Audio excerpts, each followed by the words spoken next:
Hey there, welcome to Pepper Geek. In today's video, I want to talk about the life cycle of the pepper plant. It is so much easier to grow pepper plants when you understand the life cycle of the plant itself. Whether you've just started growing peppers or you've been growing them for years, understanding exactly what is supposed to happen from seedling all the way through to harvest can be helpful in a number of ways. So in this video, I'll go through the growth stages of pepper plants and share some helpful insights at each stage of the life cycle. A lot of the information in this video is based on scientific information, so I'll be citing my sources down in the description below if you want to read further and learn more about peppers. Keep in mind that every pepper variety is different, so some of the statistics that I'll mention throughout the video may not apply exactly to the variety of pepper that you're growing, but in general, all peppers share the same life cycle. So the four main growth stages that I'll talk about in this video are the seedling stage, the growth stage, flowering stage, and the fruiting and ripening stage. But before I talk about all of those, let's talk about some of the basic traits of pepper plants. First off, peppers like it warm. They don't like to be cold at any stage of growth.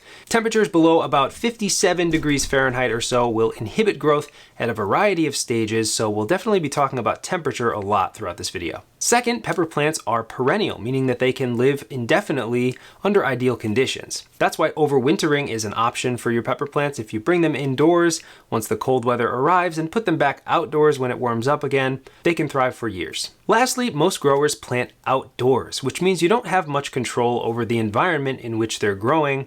However, I do want to talk about some of the environmental factors that affect plant growth, just so that you can understand why your plants may be behaving the way that they are. So the first plant stage is, of course, the seedling stage. Everything starts with a seed and germinating those seeds into seedlings. Germination happens fastest around 80 degrees Fahrenheit, which is very warm, so temperature already coming into play. But once your seedlings emerge, you want to reduce the temperature so that the soil is around 68 degrees Fahrenheit and the air temperature is around 70 to 75. Now, during the seedling stage, growth is very slow for peppers, much slower than other things that you might be growing in your garden. So it's important not to over-fertilize. In fact, we recommend diluting your fertilizer to about a quarter of the strength that is recommended on your packaging to avoid the risk of burning the tender young plants. After about 2 weeks after sprouting is around the time that the plants will start to grow a lot faster and can begin to utilize full strength nutrients. Lighting is also important during the seedling stage. You want to give your plants at least 15 hours of light, all the way up to 18 hours of light, so that they have as much energy as possible to grow. The next stage of growth for peppers is the growth stage. It's basically a period of time where the plant is growing larger, growing lots of foliage and branches, and creating many more places where the plant can later produce fruits. During this stage, you want to encourage your plants to grow larger, to spread out, to create a large, robust root system, and avoid sending the plant into the next stage, flowering, too early. So in order to avoid this, you want to make sure that you're up-potting your plants at the right time and not too late. If you leave them constrained in small pots, there's a chance that they'll go to the fruiting stage too early and your plants may end up being stunted. This is actually a great example of what can happen if you don't up-pot your pepper plants. This is already producing full-sized fruits, and the plant is only maybe 6 or 8 inches tall. If I wanted this plant to grow as large as possible and get the biggest harvest, I would have up-potted this plant into a much larger container earlier. Now, pepper plants are indeterminate plants. You may have heard that word from growing tomatoes. Tomatoes can be either indeterminate or determinate, but basically indeterminate plants like peppers will grow continually throughout their life, producing more leaves and peppers on a continual basis.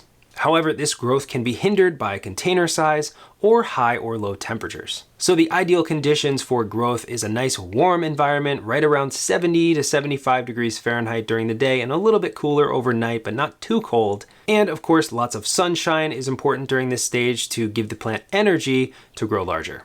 The next stage of growth for pepper plants is the flowering stage, and this is really where things begin to get interesting. Once your plants have reached a mature size, usually around 3 or 4 months after planting seeds, they should begin producing flowers. Now, ideally, pepper plants can continue to grow larger while also producing flowers, but there are some factors that can get your plants sort of stuck in a certain pattern. For example, only producing flowers and stopping foliar growth, or on the other side of it, producing lots of foliage, but not so many flowers. When it comes to a healthy flowering plant, the most important factor is temperature. To be more specific, the difference in temperature from daytime to nighttime can initiate flowering and fruiting. This is why for us here in the Northeast, we usually see fruit production on our peppers skyrocket in the late summer and early fall months when the temperatures overnight begin to dip. If you think about it from a reproductive standpoint, this makes a lot of sense. When it starts to dip down and get a little bit colder overnight, it makes a lot of sense for the plant to start reproduction. If those cold temperatures continue and it gets colder and colder, the plant wants to produce seeds so that it can grow again in the next season. So in a controlled environment, you can initiate flowering by reducing the overnight temperatures, but you don't want to go too cold because anything below around 57 degrees Fahrenheit can actually cause problems with pollen production in the flowers and can result in lower fruit production. If you do happen to be growing in a controlled environment like indoors or in a greenhouse, you can also help create a nice balance of foliar growth and flowering by selectively pruning your plants. This is especially useful in bell pepper production in greenhouses where they prune the plants to a single central main stem instead of letting them bush out. And the final stage of growth for pepper plants is, of course, fruiting and ripening. This plant, as you can see, is already producing some of its fruits. They aren't quite ripe yet, but how do we get to this point from flowering? Essentially, each flower that forms on the plant has the potential to become a pepper. However, in order for this to be successful, the flower needs to be pollinated. In other words, those white grains of pollen that fall out of the flowers need to touch the stigma of one of the flowers, thereby fertilizing the flower, and from there, the flower can swell and start to form a fruit. When your plants start to produce peppers, it will cause a slowdown in foliage growth. However, it doesn't have to come to a complete standstill. Your plants should continue to grow larger and more branches, more leaves, while also producing more flowers and fruits. Again, fruit sets and fruit size are related to temperature, specifically in this case, the average temperature over a 24-hour period. This isn't something that you would commonly think about unless you're growing in a controlled environment, but it does have a pretty big impact on how successful your plants will be. That's why one year you may have a bumper crop from your pepper plants and another year not so much. Growing outdoors, you're really at the mercy of the weather in that particular year, and there are some things you can do like covering plants if it's going to be cold or providing shade for plants if it's going to be very hot, but by and large, you just have to keep your fingers crossed that things go well. For optimal harvests and getting that 24-hour average temperature right, you want it to be around 73 degrees Fahrenheit during the day, dipping down to around 65 degrees Fahrenheit overnight. That will get you pretty close to that average of 70 degrees Fahrenheit over a 24-hour period, leading to continual growth and good harvests. Lighting is also very important during the fruiting stage. Fruit production is very energy intensive. That's why northern-based commercial growers in greenhouses will terminate their crops in the month of December, turning over to a new crop for the following year because the light levels in December are just too low. Once your peppers have ripened up and changed color, the life cycle is complete. You can take seeds from those ripe peppers, plant them again, and they'll be seedlings once more. Or you can continue to grow your plants for many years. You may see behind me kind of an unhappy looking pepper plant at the moment, but that's actually an overwintered plant from last year, and it's already beginning to produce more foliage. So what are the biggest takeaways from this video? How can you make this useful out in your garden? Well, number one, I want to emphasize how important it is to plant at the right time.